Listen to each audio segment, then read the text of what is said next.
वैजनाथ तीर्थक्षेत्र विकास आराखड्याच्या कामांची पाहणी धनंजय मुंडे यांनी केलेली आहे।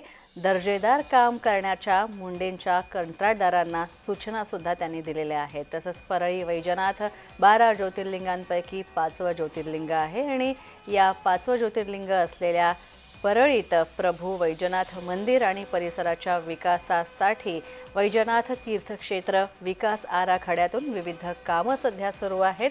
मंजूर असलेल्या 286 कोटी रुपयांच्या निधीपासून सुरू असलेल्या या विविध कामांची माजी मंत्री धनंजय मुंडे आणि त्यांच्या अधिकाऱ्यांनी कंत्राटदारांनी पाहणी केली आणि तसंच हे काम करणाऱ्यांशी त्यांनी संवाद साधला।